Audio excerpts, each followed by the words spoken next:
So we're going to proceed to our next presentation called What's in Your Toolbox? Tools for Assessing Needs, Communicating Effectively, and Building Partnerships.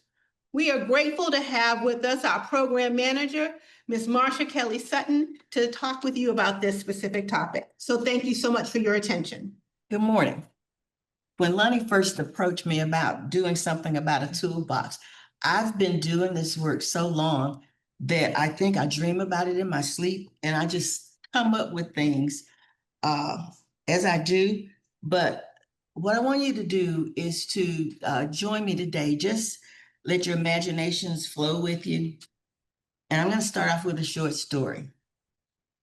Imagine a young couple running frantically into the emergency room with an 18-month-old child who's not breathing.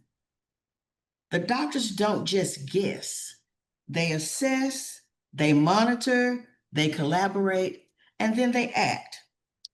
That's the same approach that you should take when you're treating the health of a program.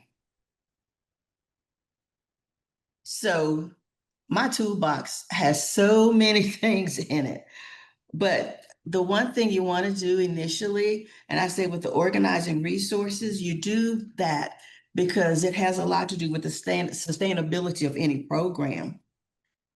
You need to know what your the tools are, as well as the material. So I'll do 3 programs here. However, I'm going to share some information about the program that we sort of started from scratch, and that's the UAB Mini Medical School program.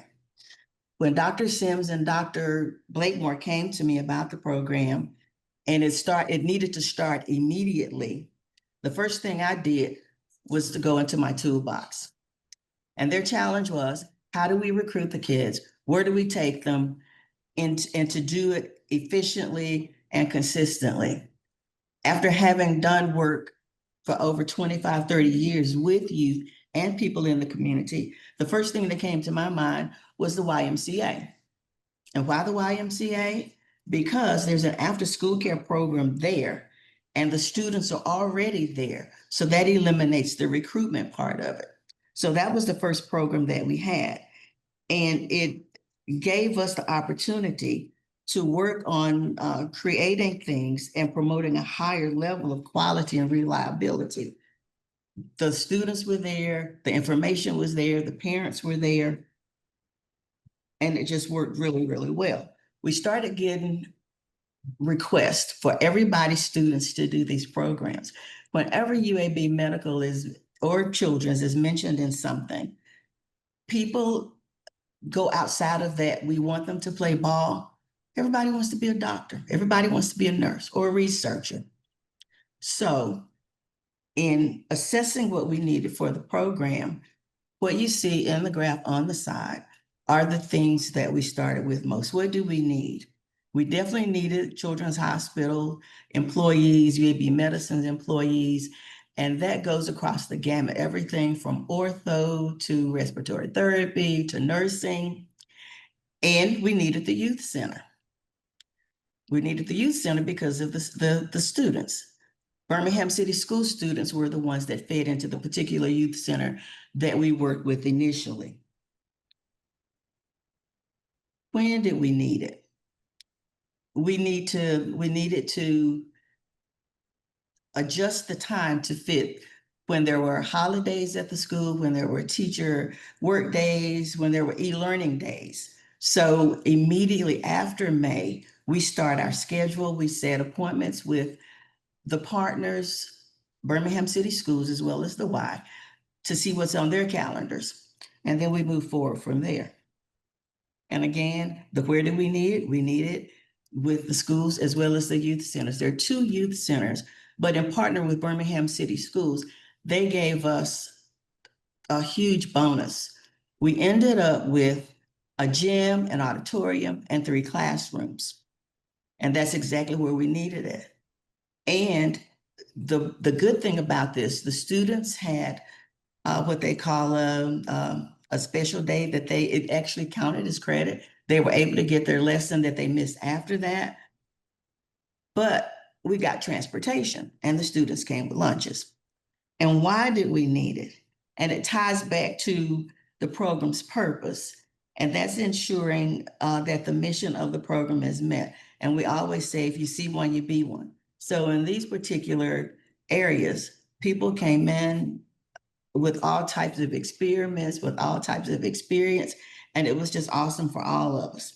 And with how those people that you see on the graphs, the Student National Medical Association was a volunteer association from the med school. These are first through fourth year medical school students. The mayor at the city of Birmingham partners to give us a large space for our closing ceremonies. And we had virtual medical professionals. So I was able in this to reach out to those people that I've known for over 20 years who were coming to us from across the country to share information about their education experiences, their life experience, and their practices.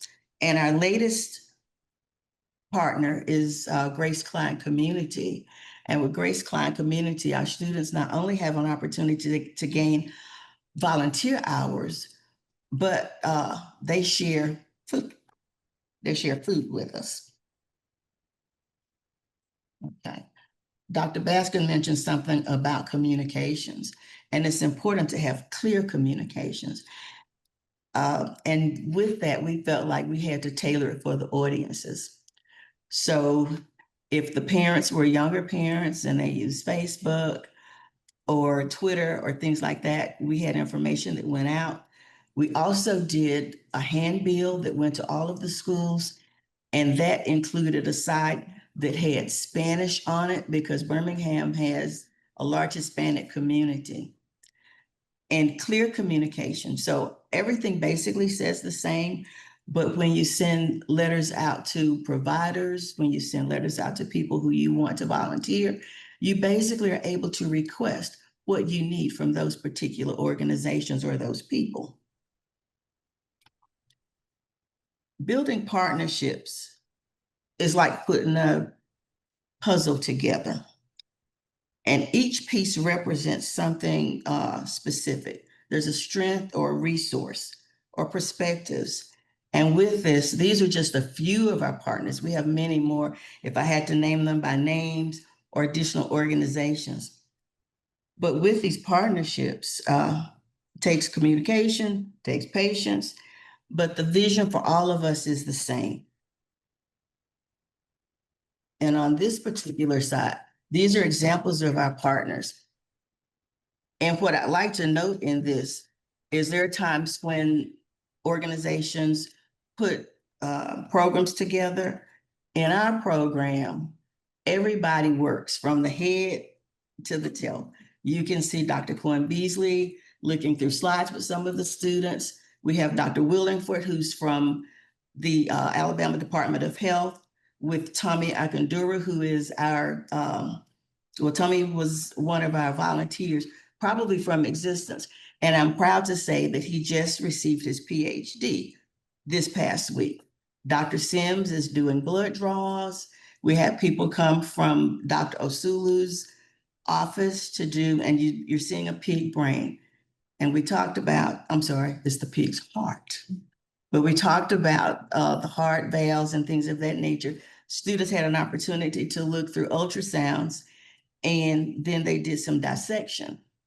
And on the last one, Dr. Crystal Rutledge, who was a sophomore at Auburn when I first met her, who now runs a simulation clinic. So it's important to be able to reach back from years to pull those partners in who have the same commitment, who have the same vision, and the same passion for the things that you do. And with those people, you strategize and you definitely communicate and you come up with new and different things to make the programs valued and interesting to the students as well as the parents. And after that, at the end of the year, we give all of our students certificates. Tommy just graduated and finished his PhD. The school system just received a large grant. And what we do is celebrate the wins with everybody across the board. And guys, just in case I don't get another hand clap, I accept that one. So this one I'm extremely proud of, and I say this is a community impact. This is at the YMCA Youth Center. And in this, you see with the cap on, Dr. Calvin Spellman. And as I age, I see Dr. Spellman probably 3 or 4 times a year for one limb or the other. And he's ortho with UAB. And when I told him what I did, he was excited about it. He shut down his office to bring all of his staff in to do simulation with these students. Dr. Chandra Blakemore is at the end. Then we have residents. Down in the middle with the black jacket on is Audria, who I went to Tuskegee with her uncle. And when he told me she was coming to med school, I immediately reached out, and there she was. But not only do we have those volunteers, we have the students who come from Birmingham City Schools, who come from Rainbow City, who come from Clay Chalkville. And these parents drive these students to this program, and they wait until they finish doing whatever it is that they're doing. But this particular day, we were actually wrapping wounds. Now, this is our team, and each member has a great importance to the program and what we do. The mini med school program is going on its 5th year. And that's each year it gets better and better.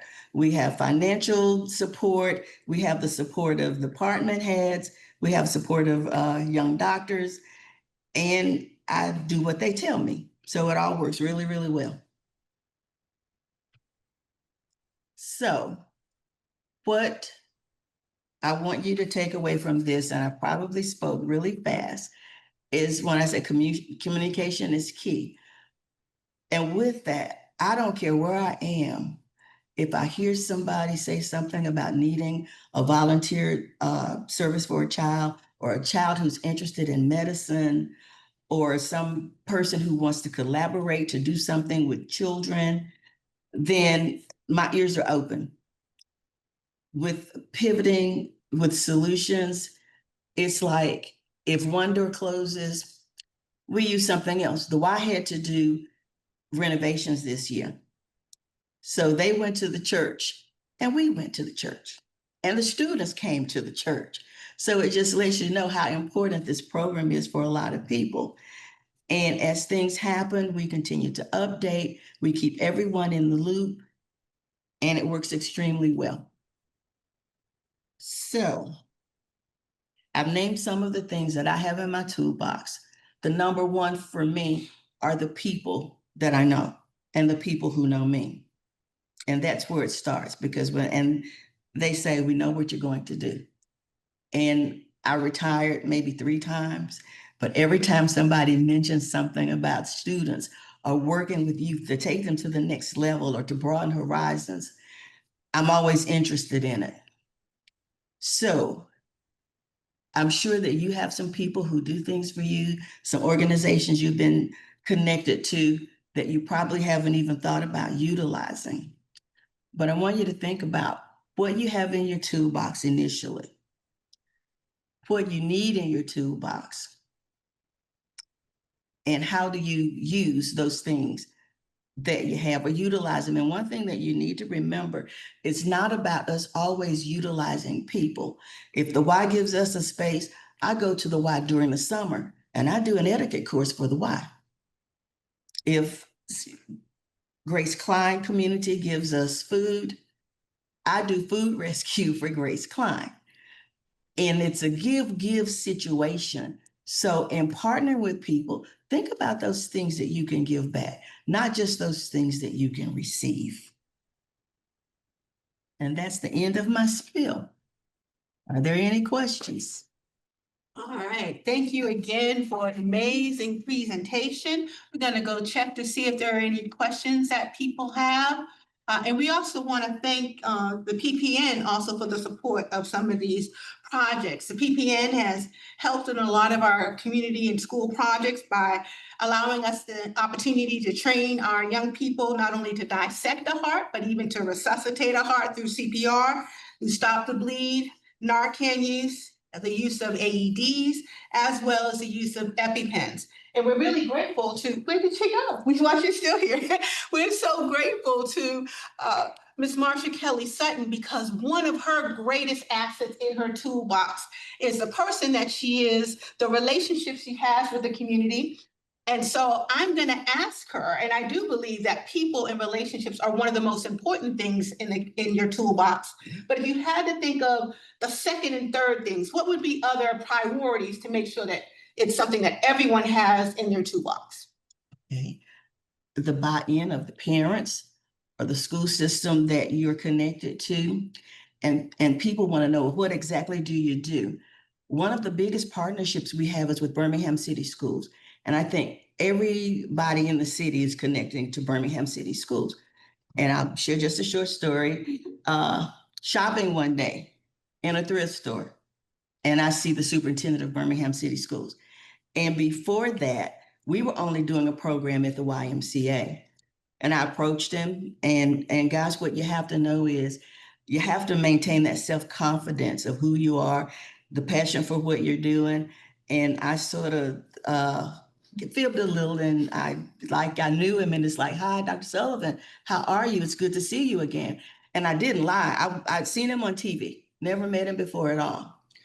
And told him my name, and I told him that we were attempting to bring more students in from Birmingham City Schools to our program. And he wanted to know who was I working with. And I wasn't working with anybody. We were just basically using the students, or working with the students who came to the Y after school care.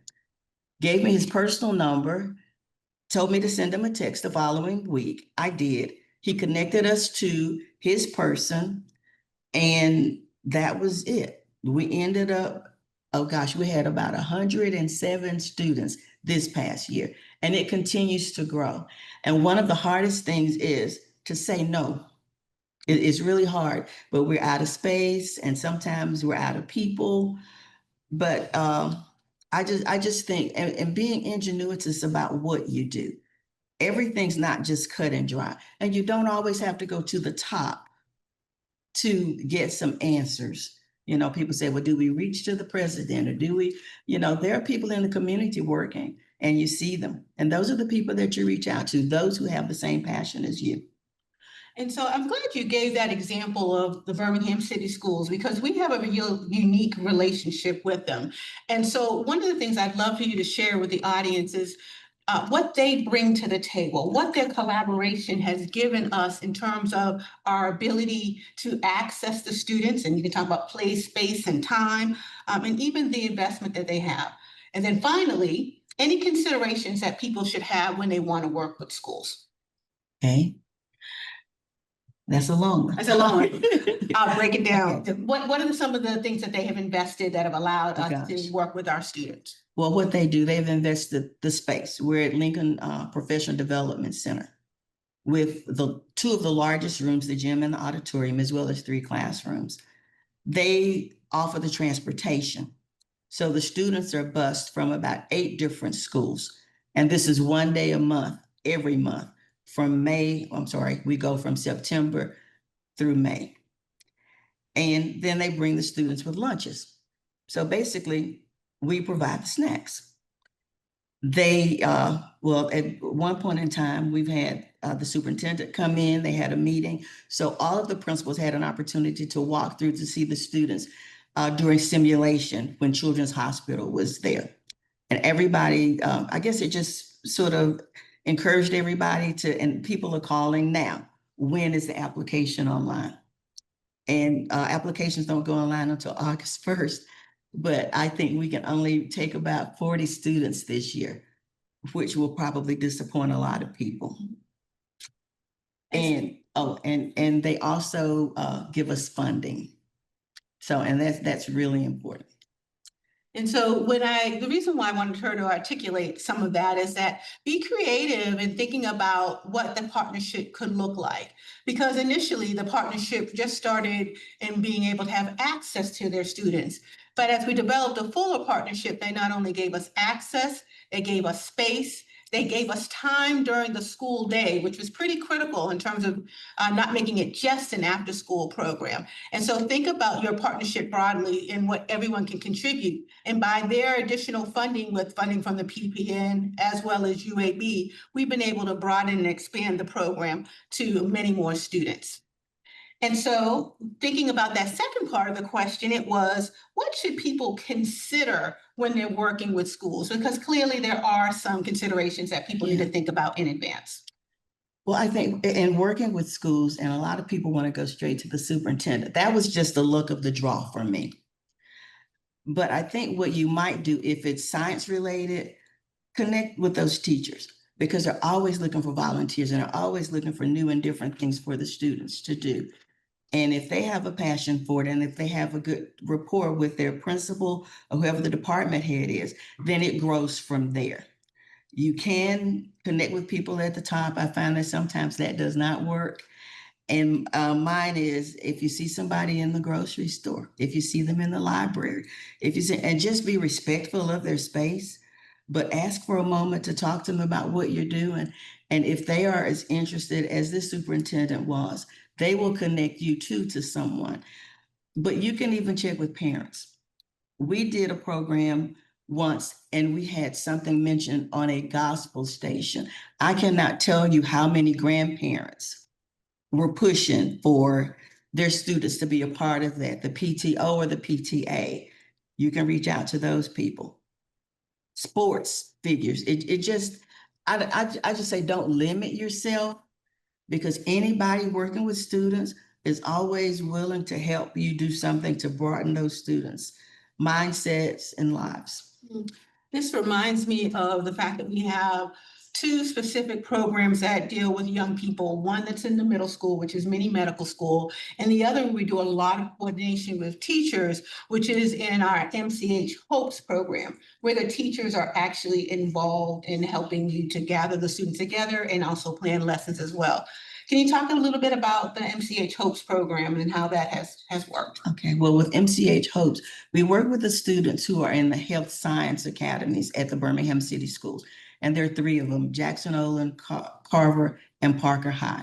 And there are about 100 students at each school who participate in this program. So therefore, we can only take 25 to 30 at a time from each school to do activities. But these students have gone to Jones Valley Farm, and that was one of the partners that you saw on the puzzle.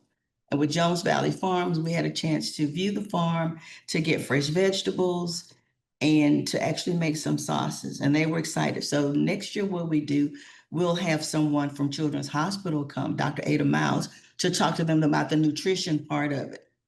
And that's an additional thing that we're adding. These students have an opportunity to go to different colleges, to see their science labs or their and to see the campus, to eat in the college cafeterias, so they get that feel for what it's like to go to school. When these students in this program complete it, the goal is that each one of them pass the test that will allow them to be certified nursing assistants. And I've actually seen some of them in hospital settings. So everything we do in the simulation, they come to Children's Hospital, and everything I say is reinforced, taking the blood pressure, the temperatures, the weighing, things that you do initially when you go to the doctor's offices. These are part of some of the things that they'll do. But it's awesome working with the students because, and the teachers, because the teachers actually come together after we set up the schedule. And we've done an evaluation of the things that they enjoyed, the things that they didn't enjoy. And we sort of try to tweak it to make it something that works for all of them.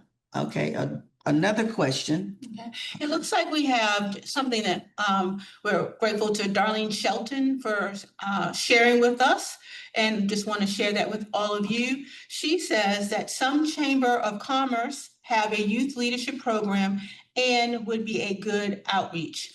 Also, they may be considering it, and your call may prompt action and collaboration. And so we're thankful to Ms. Shelton for that idea and suggestion. Okay.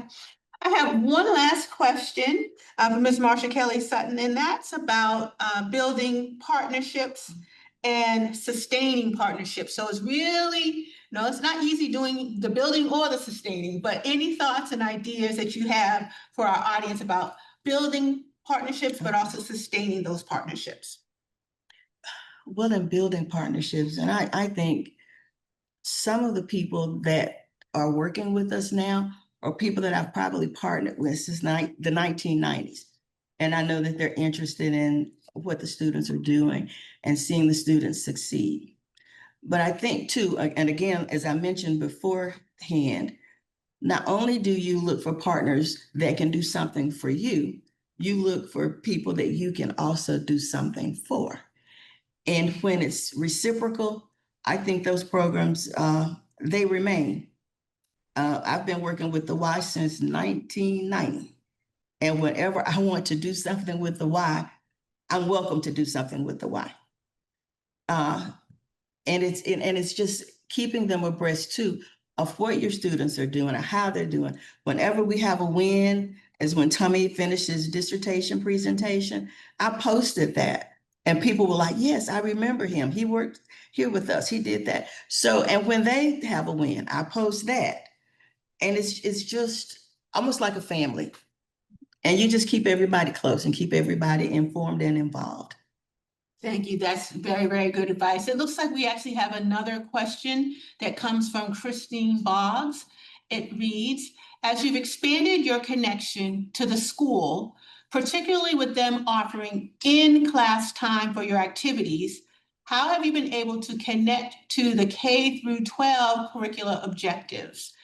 Has that been a requirement in order for you to have school day time?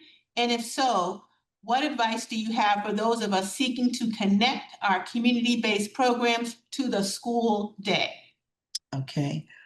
With K through 12, the mini med is 6th through 8th grade.